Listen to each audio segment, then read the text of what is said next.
এসইওর কিছু জিনিস আছে যেটা আমরা প্রতিদিন ইউজ করি আমাদের ওয়েবসাইটটাকে র্যাঙ্ক করানোর জন্য, এবং এই সবগুলো জিনিস আপনাদের অবশ্যই ইউজ করতে হবে, কারণ কোনো না কোনো ক্ষেত্রে কোনো না কোনো জিনিস লাগবেই যেটা র্যাঙ্কিংয়ে অনেক বেশি ইফেক্ট ফেলবে। তো চলুন আমরা দেখি যে কোন কোন জিনিসগুলো আছে যেটা আমাদের সবসময় দরকার হবে আমাদের ওয়েবসাইটটাকে র্যাঙ্ক করানোর জন্য।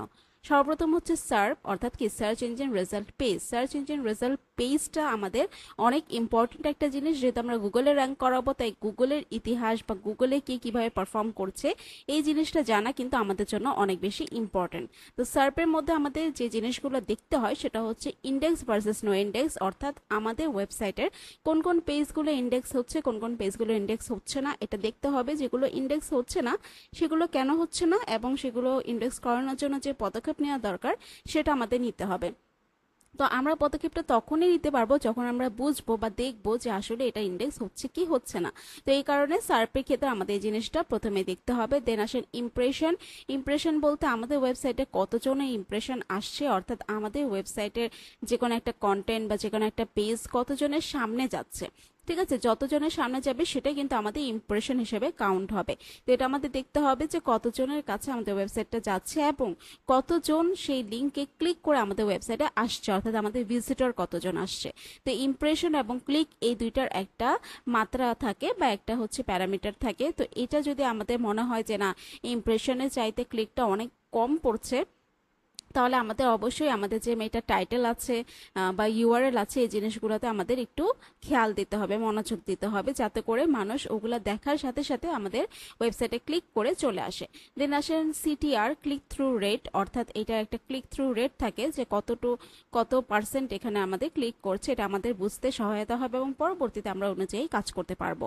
দেন হচ্ছে পার্মালিঙ্ক। এই পার্মালিঙ্কগুলো আমাদের অবশ্যই খেয়াল রাখতে হবে যে সবকিছু ঠিকঠাক আছে কিনা, কারণ পার্মালিঙ্কটা যদি ঠিকঠাক না থাকে মানুষ কিন্তু বুঝতে পারবে না আমাদের কন্টেন্টটা কি রিলেটেড, এবং যদি তারা এটা বুঝতে ব্যর্থ হয় তারা কিন্তু সেখান থেকে স্কিপ করে চলে যাবে। এই কারণে আমাদের পার্মালিঙ্কটাও খুব ভালোভাবে দেখে শুনে রাখতে হবে। ওকে, দেন আসেন আমাদের যে জিনিসটা অবশ্যই খেয়াল রাখতে হবে র্যাঙ্কিং এর জন্য সেটা হচ্ছে ব্যাকলিঙ্ক। ব্যাকলিঙ্ক এখন পর্যন্ত অনেক অনেক অনেক ইম্পর্টেন্ট একটা পার্ট গুগলের জন্য। আমাদের যত ভালো কোয়ালিটিফুল ব্যাকলিঙ্ক থাকবে আমাদের ওয়েবসাইটে র্যাঙ্ক করার পসিবিলিটি অনেক বেশি বেড়ে যাবে। তবে এক্ষেত্রে দুই ধরনের ব্যাকলিঙ্ক থাকে, একটা হচ্ছে ডু ফলো, একটা হচ্ছে নো ফলো। তো আমরা সব সময় যে ডু ফলো ব্যাকলিঙ্ক ক্রিয়েট করবে বা করি তা না, আমাদের কিছু কিছু সময় নো ফলো ব্যাকলিঙ্কও ক্রিয়েট করতে হবে গুগলকে বোঝানোর জন্য যে আমরা এটা শুধুমাত্র আমাদের ফায়দার জন্য ইউজ করছি না। অর্থাৎ ব্যাকলিঙ্কটা আমরা কেন ইউজ করছি, যাতে করে আমাদের ভিজিটররা আমাদের এখান থেকে হেল্পফুল হয়। এই কারণে কিন্তু আমরা এটাকে নো ফলো অনেক সময় ব্যাকলিঙ্ক ইউজ করে থাকি।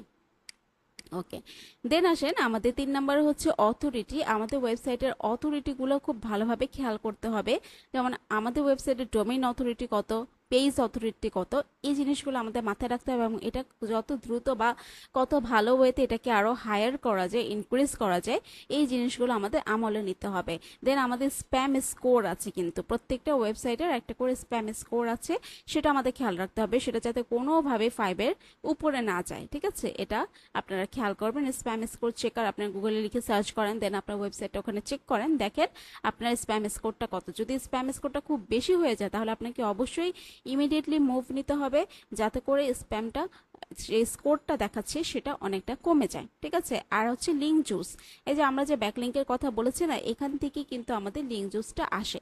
তো অনেক সময় দেখা যায় যে অন্য যে ওয়েবসাইট থেকে আমরা ব্যাকলিঙ্কটা নিচ্ছি ওখান থেকে অনেক সময় 100% লিঙ্ক জুসে চলে আসে, আবার অনেক সময় 50%, 30% এরকম করে আসে। তো এটা আসলে ডিফার করে যে আমরা কোন ধরনের কন্টেন্ট ইউজ করছি বা কোন ধরনের আর্টিকেলে আমরা এটাকে বসাচ্ছি, এই জিনিসগুলোর উপরে ডিপেন্ড করে। ওইভাবে করে আপনি যত বেশি লিঙ্ক জুস আপনি কালেক্ট করতে পারবেন আপনার ওয়েবসাইটের অথরিটি কিন্তু ততই বাড়বে।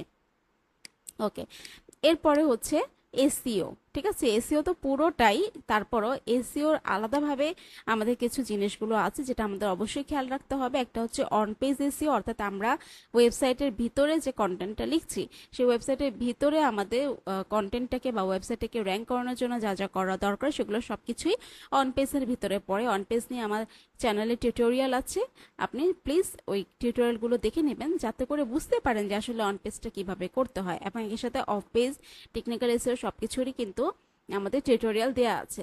তো অফ পেজ এসইও বলতে আমরা বাইরের, অর্থাৎ আমাদের ওয়েবসাইটের বাইরে যে কাজগুলো করে থাকি, যেমন ব্যাকলিঙ্ক নেওয়া, তারপর হচ্ছে আমাদের এখান থেকে গেস্ট পোস্টিং করা, বা কোনো ইউটিউবের মাধ্যমে লিঙ্কটা নিয়ে আসা, সোশ্যাল মিডিয়ার মাধ্যমে লিঙ্কগুলো নিয়ে আসা, এই সব কিছু হচ্ছে অফ পেজ এসিওর আন্ডারে পড়ে। তো এটা আপনাকে অবশ্যই জানতে হবে এবং করতে হবে আপনার ওয়েবসাইটের জন্য। দেন আসেন টেকনিক্যাল এসিও। আপনাদের ওয়েবসাইটটা টেকনিক্যালি যদি হেল্পটা ভালো থাকে তাহলে দেখবেন বাকি সব জিনিসগুলো স্মুথলি কাজ করতে পারছে।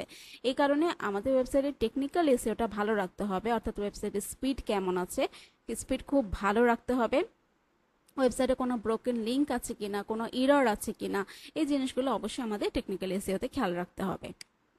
দেন আসেন আমাদের এঙ্গেজমেন্ট। ঠিক আছে, এঙ্গেজমেন্টটা অনেক ইম্পর্টেন্ট, কারণ আমরা যখনই ভিজিটরকে আমাদের ওয়েবসাইটে নিয়ে আসছি, নিয়ে আসার পর ভিজিটর আমাদের এখানে কতক্ষণ থাকছে, এই জিনিসগুলো কিন্তু গুগল খুব ভালোভাবে খেয়াল করে। ঠিক আছে, কারণ যখন কোনো ভিজিটর আমাদের ওয়েবসাইটে খুব বেশিক্ষণ থাকবে না, তখন গুগল মনে করে নিবে যে ওয়েবসাইটে ভালো কিছু ইনফরমেশন নেই, তো আমি এটাকে কেন র্যাঙ্ক করব, তাই তো। কিন্তু যদি ভিজিটর আমার এখানে অনেকক্ষণ থাকে, তাহলে গুগল এটা বুঝতে পারবে যে যেহেতু অনেকক্ষণ সে থাকছে, তার মানে এখানে তার ইনফরমেশন, সে যা চাইছে তাই কিন্তু পাচ্ছে, এই কারণে সেখান থেকে সহজে চলে যাচ্ছে না।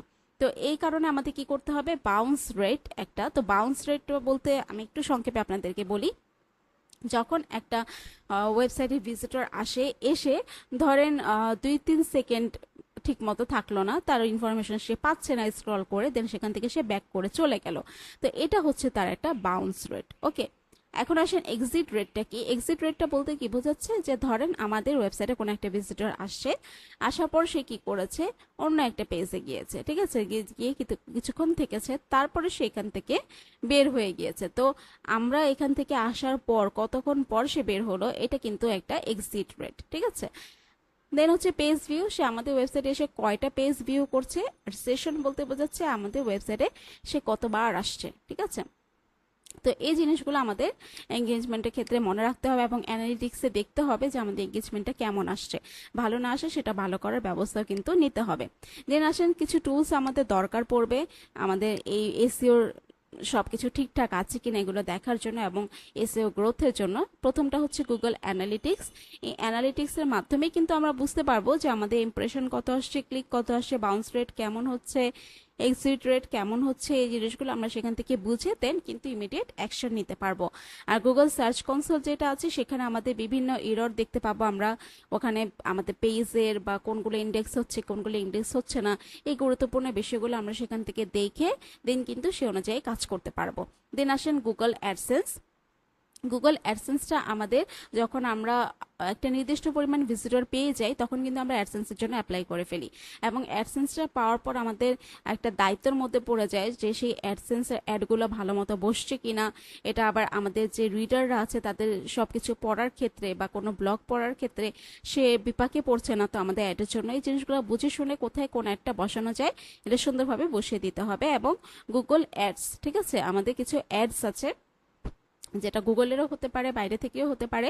তো এই সব কিছু হচ্ছে সুন্দর করে আমাদের ওয়েবসাইটে বসে দিতে হবে, যাতে করে আমাদের ওয়েবসাইটটাও দেখতে সুন্দর হয়, আমাদের ভিজিটররাও এসে উপকৃত হয় এবং আলটিমেটলি আমরাও একটা ভালো রেভিনিউ এখান থেকে নিয়ে আসতে পারি। তো আশা করছি বুঝতে পারছেন। কোনো প্রবলেম হলে অবশ্যই আমাদের কমিউনিটিতে আপনার কমেন্ট করবেন অথবা পোস্ট করবেন, যাতে করে আপনার প্রবলেমগুলো আমরা সলভ করতে পারি। সবাই ভালো থাকবেন, দেখা হবে পরের ভিডিওতে। আল্লাহ হাফেজ।